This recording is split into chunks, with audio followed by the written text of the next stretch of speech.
This is a great question, but I think it's a very important point to build on Professor Chen's point, is that the region, China's regional partners, welcome the United States. They look for a strong and stable and responsible China, and they want to continue to engage in this bilateral relationship. Japan is no different. In 2023, they had $380 billion of bilateral trade, and that trade relationship was by and large equal. There's more than 20,000 small and medium-sized businesses in China. If we talk about decoupling from China, frankly, there's no place to decouple to. And with that, I think Japan is very much representative of South Korea, Taiwan, Southeast Asian countries, as well as India. So as Japan is thinking about shaping its regional architecture and working with partners such as India, Australia, Southeast Asian countries, South Korea, Canada, where I'm from, as well as the United States, it's finding a way to balance the relationships, the security challenges that come with China, but also the economic opportunities that are clearly evident from the bilateral relationship. So how is Japan shaping the regional architecture? I argue that Japan acts as an international adapter middle power, where it's connecting like-minded countries and non-like-minded countries. It connects the various mini-lateral relationships to each other to bring legitimacy and to help function as a bridge or an interpreter to the region. We have Japan working very closely with ASEAN and being one of the biggest FDI providers to ASEAN. At the same time, it's a core member in the quadrilateral security dialogue. We see Japan working with the United States very closely in the US-Japan alliance, while at the same time building new partnerships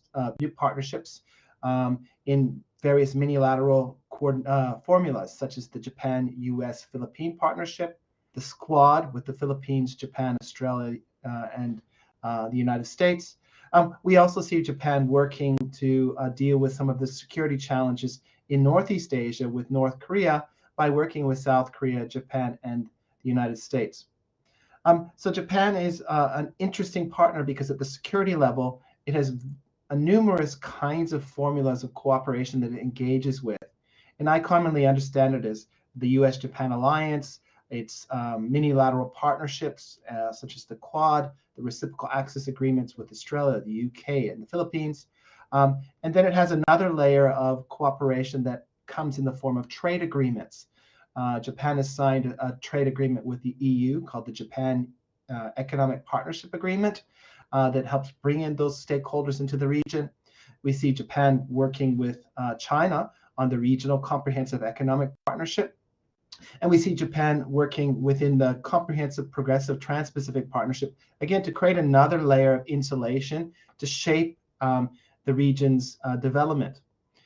Lastly, and I think importantly and more contemporarily, is Japan working with the IP4 countries, that's the Indo-Pacific 4 countries, such as New Zealand, Australia, South Korea, and of course, Japan, working with within NATO to try and build some inter-regional cooperation. Now, we should be clear, NATO is a geographically specific organization, but the challenges that Japan would like to work with really focus on disinformation, the cyber domain, and other areas that really aren't geographically specific. And what's interesting here is Japan's thinking about how it can work with like-minded partners and political entities like Taiwan. Taiwan's at the forefront of disinformation and cyber challenges within the region. And I'm not saying working with Taiwan at a state-to-state level. I can continue to advocate personally and in my analysis that they're working at a non-state level because Taiwan is such a critical actor in helping to teach us how to deal with the challenges of cybersecurity and disinformation within the region.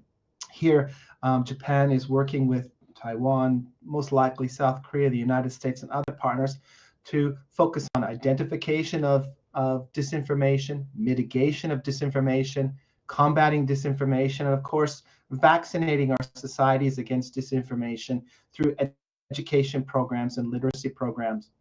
Here, NATO is a critical partner as well because they're on the forefront of disinformation campaigns in the Eastern European front that emanate from Russia. So we see a connectivity of war or connectivity of conflicts where something happening in another part of the world affects this part of the world. And as we think about Japan's role, again, as that international adapter middle power, connecting like-minded and unlike-minded states, connecting different theaters of conflict, not only in the hard security areas, but also in trade and shaping trade rules, but also thinking about how we can cooperate on those areas of conflict that are very active, but we don't see them in disinformation and cybersecurity. How does it work with some key partners that you've mentioned? Again, Japan is thinking about distributing the burden of cooperation into different sub-regions. The Indo-Pacific region is vast. So the best way to, for example, to deal with North Korea, sanctions invasions, and denuclearization of the Korean Peninsula is to work with the United States and South Korea. When we think about the challenges across the Taiwan Strait and maintaining the status quo de jure with Taiwan, obviously we need to internationalize the issue, and that's what Japan has done, internationalize Taiwan as a global public good or as an international public good. Simply, what happens to Taiwan matters to the global economy and the global community, not just because Taiwan's a vibrant democracy with an open and free civil society, as Professor Chen mentioned, but it's a critical partner in sea lines of communication that really ferry about 5.5 trillion US dollars of trade in and around the Taiwan Straits. Taiwan's also critical in our semiconductor supply chains. If there is a conflict across the Taiwan Strait, there will be a bottleneck in semiconductors that will affect the global economy. Again, just where I'm from, Canada, those semiconductors that go into our automobile industries and our technology industries would obviously be disrupted. And that disruption would cause the unemployment of hundreds of thousands of Canadians. So what happens to Taiwan matters. And this is why I think Japan has taken an approach by working with other Indo-Pacific partners to try and internationalize Taiwan as an international public good. And this is where we've seen it use diplomacy within the G7, within NATO IP4 arrangements, as well as including Taiwan in the trilateral Camp David Principles Agreement between the United States, Japan, and South Korea to try and create a consensus about some of the critical challenges within the region.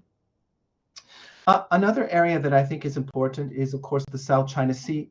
The South China Sea is really a cauldron of instability, and Japan is trying to add value to the region, again, not just through naval ships and missiles and doubling its defense spending by 2027. It's investing in infrastructure and connectivity in Southeast Asia. It's investing in development.